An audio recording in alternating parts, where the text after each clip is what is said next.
Hai teman-teman semuanya, selamat datang di video Zahra. Mau nanya nih, teman-teman pernah nggak sih makan makanan ini? Ngaku, siapa di antara kalian yang hobi banget nih jajan makanan pinggir jalan dan mungkin makanannya itu tidak terjamin kebersihan serta kualitasnya? Lalu kalian sakit perut deh.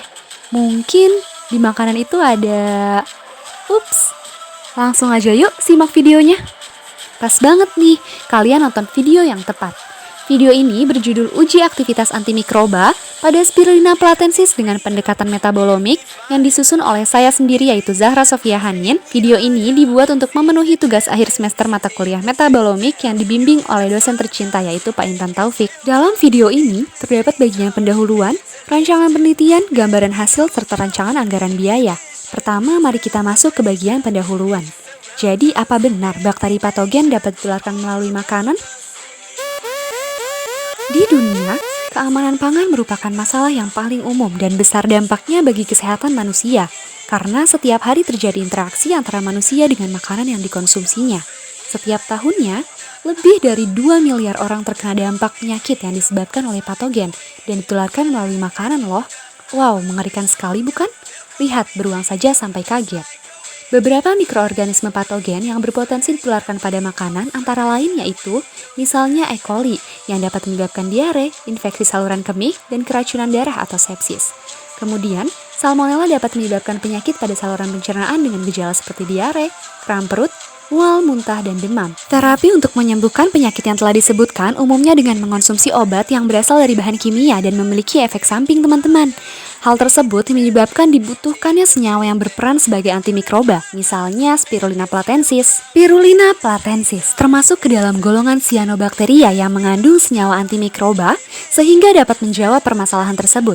Spirulina platensis kaya akan nutrien diantaranya protein, lemak, karbohidrat, vitamin, asam amino, asam gamma linoleat, serta mengandung pigmen fotosintesis. Di samping itu, spirulina merupakan sumber protein nabati, mudah dicerna dan diserap tubuh, memiliki sifat sebagai antimikroba, antioksidan, antidiabetes, serta detoksifikasi. Dengan kekayaan hayati yang melimpah, Indonesia memiliki potensi besar dalam penemuan Spirulina platensis. Melihat bahwa Indonesia merupakan salah satu negara yang dilalui oleh garis khatulistiwa dan kondisi lingkungannya bagus, sehingga mendukung pertumbuhan mikroalga. Tujuan dari penelitian ini yaitu menentukan aktivitas antimikroba pada Spirulina platensis dengan hipotesis senyawa pada Spirulina platensis memiliki aktivitas antimikroba, misalnya senyawa polifenol. Selanjutnya, mari kita terjun ke bagian rancangan penelitian. Overview rancangan penelitian ini dapat teman-teman lihat pada layar.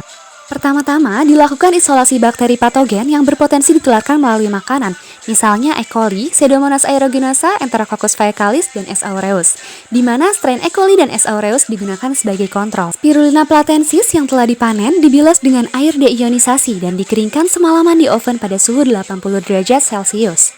Biomasa kering digiling dengan baik dan diayak menggunakan jaring logam standar, kemudian disimpan dalam desikator untuk menghindari absorpsi air. Selanjutnya, dilakukan ekstraksi senyawa aktif. Biomasa spirulina kering beku dihomogenisasi dengan metanol air asam asetat dan disimpan pada suhu 70 derajat Celcius selama 4 jam, kemudian diolah dengan 80% metanol pada suhu 70 derajat Celcius selama 1 jam, 70% aseton 30 derajat Celcius selama 1 jam, dan 100% metanol pada suhu 20 derajat Celcius selama 4 jam.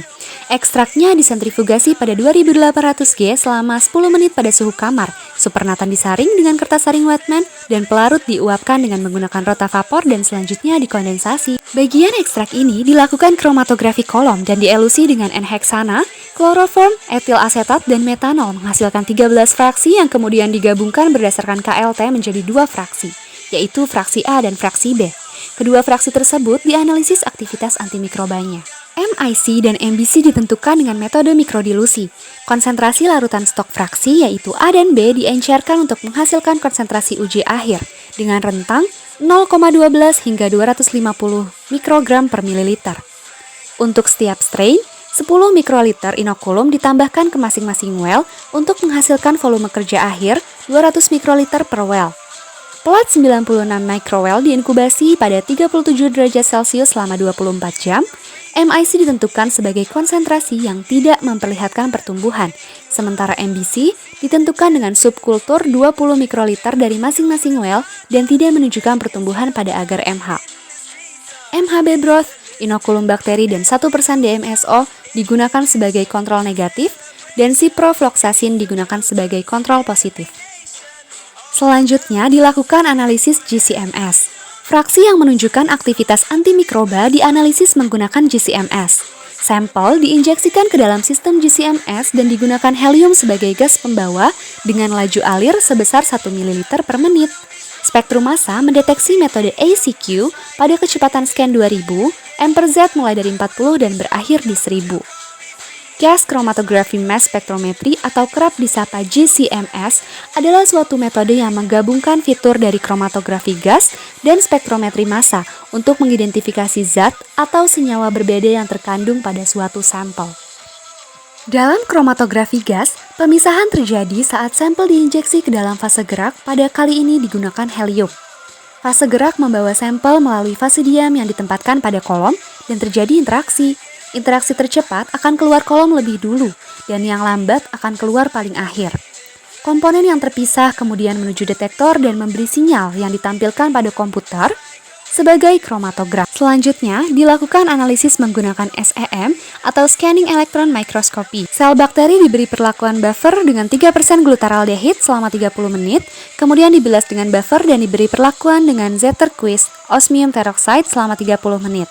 Lalu didehidrasi dengan etanol selama 10 menit, dikeringkan dengan menggunakan vakum dan dilakukan analisis SEM. Dilakukan pula analisis menggunakan TEM atau Transmission Electron Microscopy. Sama halnya dengan analisis SEM, suspensi sel bakteri diberi perlakuan dan dianalisis menggunakan TEM. Selanjutnya masuk ke gambaran hasil. Contoh hasil yang akan diperoleh yaitu aktivitas antimikroba yang diketahui berdasarkan nilai MIC dan MBC yang diperoleh dari penelitian. Dari analisis GC-MS, akan teridentifikasi senyawa fenolik yang terdapat pada fraksi yang mengandung senyawa antimikroba. Bila mengacu pada paper yang digunakan, yaitu adalah fraksi B. Akan teridentifikasi keberadaan 9 senyawa bioaktif.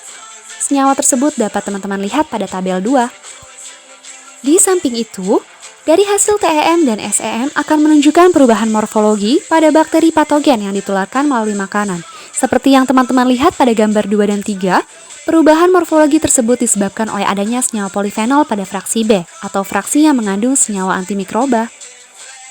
Dengan menggunakan TEM dan SEM, sel bakteri akan terlihat rusak, misalnya terjadi kerutan pada tepi membran sel hingga kematian sel bila sel tersebut terpapar senyawa fenolik. Akan terlihat perbandingan bentuk sel dengan yang kontrol, di mana kontrolnya adalah sel bakteri yang tidak diberi perlakuan senyawa antimikroba Spirulina platensis. Selanjutnya masuk ke bagian RAB. Berikut merupakan rencana anggaran biaya yang dibutuhkan selama penelitian dengan biaya total yaitu sebesar Rp20.230.000. Berikut merupakan daftar pustaka dan yeay, teman-teman rupanya sudah selesai menonton nih. Mencari ilmu ke negeri Cina. Cakep. Melihat jenis boneka yang rupa-rupa. Mari hidup sehat bersama Zahra dan Spirulina. Terima kasih telah menonton dan sampai jumpa.